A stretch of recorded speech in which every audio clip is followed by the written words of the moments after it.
बिस्मिल्लाहिर्रहमानिर्रहीम सल्लल्लाहु अलैहि वआलिहि वसल्लम। आज की वीडियो बहुत ख़ास है क्योंकि आज मैं आपसे एक ऐसी बात शेयर करने जा रही हूँ जो शायद आपकी पूरी ज़िंदगी को बदल दे। जी हाँ, बात हो रही है दुरूद इब्राहिमी की।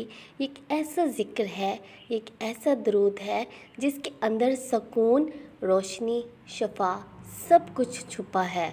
तो चलिए दिल से सुनते हैं, ईमान से समझते हैं। प्यारे बहन भाई, अल्लाह ताला की मोहब्बत हर इंसान के दिल में कुदरती तौर पर मौजूद है। चाहे कोई कितना भी नेक हो या गुनहगार, दिल के किसी कोने में एक रोशनी ज़रूर होती है जो हमेशा अपने रब की तरफ वापस बुलाती है। अल्लाह ताला ने ख़ुद फरमाया, क्या मैं तुम्हारा रब नहीं हूँ? तो सब ने कहा, क्यों नहीं, आप ही हमारे रब हैं। ये वादा, ये अहद अल्लाह ने हमारी रूहों के अंदर, हमारे दिमाग के एक नन्हे से सेल में महफूज कर दिया है। ये एक ऐसा सेल है जो दाने जितने से भी ज़्यादा छोटा है मगर पूरी बॉडी को कंट्रोल करता है। जब ये सेल तंदुरुस्त होता है, इंसान को सुकून, खुशी और फोकस मिलता है।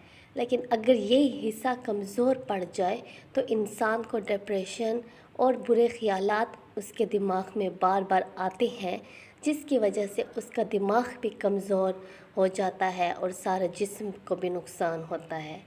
और यही वो वक्त होता है जब कोई दवा काम नहीं करती, क्योंकि इलाज सिर्फ दवा नहीं बल्कि ज़िक्र इलाही है।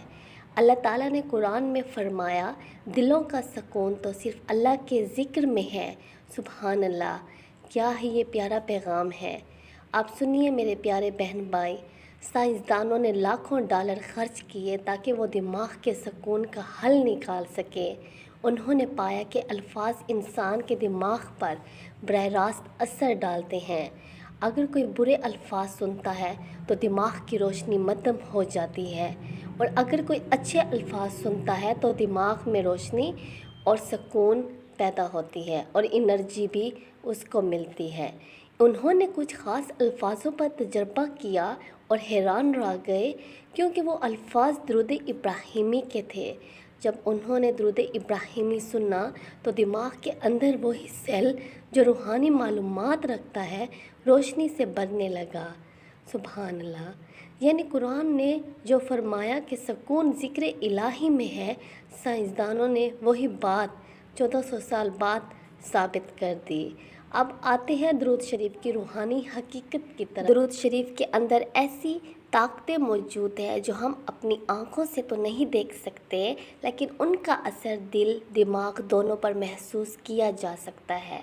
जब इंसान दुरूद शरीफ पढ़ता है तो उसके दिमाग को सुकून मिलता है और उसकी वजह से उसके पूरे जिस्म पर कंट्रोल होता है।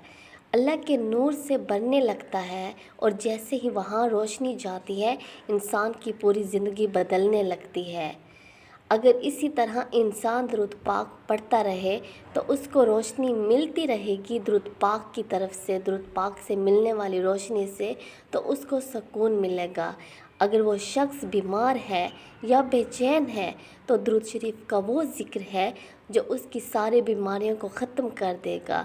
दुरूद पाक के नूर से उसकी सारी बेचैनी ख़त्म हो जाएगी। पहाड़ जैसी मुसीबतें, पहाड़ जैसी परेशानियां भी उसके सामने होंगी तो उसको कोई परवाह नहीं होगी।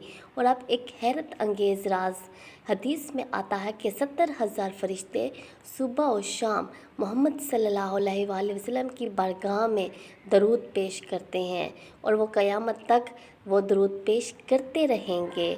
सोचे ज़रा, जब हम दरूद पढ़ते हैं तो हम भी इस नूरानी जमात में शामिल हो जाते हैं जहाँ हर फरिश्ता रहमत की रोशनी के लिए खड़ा होता है। दरूद की इब्तिदा ही अल्लाहुम्मा से होती है और अल्लाहुम्मा वो लफ्ज़ है जिसे इसमें आज़म कहा गया है, यानी वो नाम जिससे दुआ रद नहीं होती। दुरूद इब्राहिमी में हम सिर्फ मोहम्मद सल्लल्लाहु अलैहि वसल्लम पर दरूद नहीं भेजते बल्कि अहले बैत और पूरी उम्मत मुहम्मदिया के लिए भी दुआ करते हैं। कितनी बड़ी बात है, एक ज़िक्र जिसमें हम अपने लिए, अपने घर वालों के लिए और पूरी उम्मत के लिए मग़फ़िरत मांगते हैं। اب میں آپ کو یہ بتاتی ہوں کہ درود ابراہیمی کا طریقہ، درود ابراہیمی کو کس طرح پڑھا جائے۔ یہ طریقہ روحانی بھی ہے اور سائنسی بھی ہے۔ جب بھی آپ دن میں فری ہوں، صبح ہو یا شام ہو، ایک پرسکون جگہ پر بیٹھیں، آنکھیں بند کریں، ایک لمبی سانس لے لیں، تھوڑی دیر تک روکیں، پھر درود ابراہیمی پڑھیں یا سنیں۔ 10 منٹ یا 15 منٹ جتنا آپ سے ہو سکے، آسانی کے ساتھ، جتنا دل چاہے۔ جب آپ یہ عمل کریں گے تو آپ نے منفی انرجی اپنے آپ سے دور رکھیں اور صحیح سوچیں۔ اپنے دماغ کو دنیا کے تمام کاموں سے، دنیا کی تمام باتوں سے دور رکھیں اور درود ابراہیمی پہ فوکس دیں، ان الفاظ پہ فوکس دیں۔ وہ سیل جسے اللہ نے اپنی پہچان کے لیے بنایا، نور سے بھرنے لگے گا اور آہستہ آہستہ آپ محسوس کریں گے کہ دل پرسکون ہے، دماغ ہلکا ہے اور روح کے اندر ایک عجیب سا اطمینان ہے۔ یہ ہے درود ابراہیمی کی حقیقت۔ بس شرط یہ ہے کہ دل سے پڑھیں، محبت سے سنیں اور یقین سے مانیں۔ آخر میں ایک بات، درود ابراہیمی صرف ایک دعا نہیں، یہ دلوں کی دوا ہے اور دماغ کی روشنی ہے۔ جب بھی زندگی میں پریشان ہو، دل بے چین ہو تو 2 منٹ رک جائیں اور درود ابراہیمی کا ورد کریں۔ درود ابراہیمی کو پڑھیں، پھر دیکھیں سکون کیسے دل کے اندر اترتا ہے۔ اللہم صلی علی محمد و علی آل محمد۔